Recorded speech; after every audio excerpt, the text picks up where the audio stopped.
So, the Greg family have all become bird-like with their wings and built a nest, tried to eat apples and failed, and then went to sleep. It must have been about this time that I, back in my own home, picked up the telephone and tried to call Philip. I wanted to see if the family were all right. "Hello," I said. "Quack," said a voice at the other end. "Who is it?" I asked.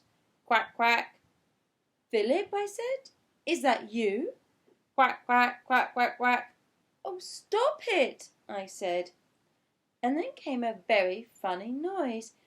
It was like a bird laughing. I put down the telephone quickly. "Oh, that magic finger," I cried. "What has it done to my friends?" That night, while Mr. and Mrs. Greg and Philip and William were trying to get some sleep up in the high nest, a great wind began to blow. The tree rocked from side to side, and everyone, even Mr. Greg, were afraid that the nest would fall down. Then came the rain. It rained and rained, and the water ran into the nest, and they all got as wet as could be, and oh, it was a bad, bad night. At last the morning came, and with it the warm sun. "Well," said Mrs. Greg, "thank goodness that's over. I never want to sleep in a nest again." She got up and looked over the side. "Help!" she cried. Look down there." "What is it, my love?" said Mr. Greg. He stood up and peeped over the side. He got the surprise of his life.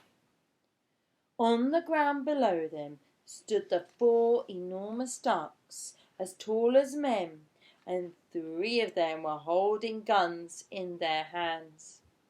One had Mr. Greg's gun, one had Philip's gun, and one had William's gun. The guns were all pointing right up at the nest. "No, no, no!" called out Mr. and Mrs. Greg, both together. "Don't shoot! Please don't shoot!" "Why not?" said one of the ducks. It was the one who wasn't holding a gun. "You are always shooting at us." "Oh, but that's not the same!" cried Mr. Greg.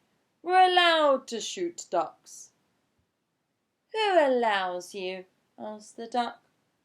"We allow each other," said Mr. Greg. "Very nice," said the duck. "And now we are going to allow each other to shoot you." I would love to have seen Mr. Greg's face just then. "Oh, please," said Mrs. Greg, "my 2 little children are up here with us. You wouldn't shoot my children." "Yesterday you shot my children," said the duck. "You shot all 6 of my children." "I'll never do it again," cried Mr. Greg. "Never, never, never." "Do you really mean that?" asked the duck. "I do mean it," said Mr. Greg. "I'll never shoot another duck as long as I live." "That is not good enough," said the duck. "What about deer?" "I'll do anything you say, if only you'll put down those guns," cried Mr. Greg. "I'll never shoot another duck or another deer or anything else again." "Will you give me your word on that?" said the duck. I will," said Mr. Greg. "Will you throw away your guns?" asked the duck. "I will break them into tiny pieces," said Mr. Greg, "and never again need you be afraid of me or my family." "Very well," said the duck. "You may come down now. And by the way, may I congratulate you on the nest? For a first effort, it's pretty good."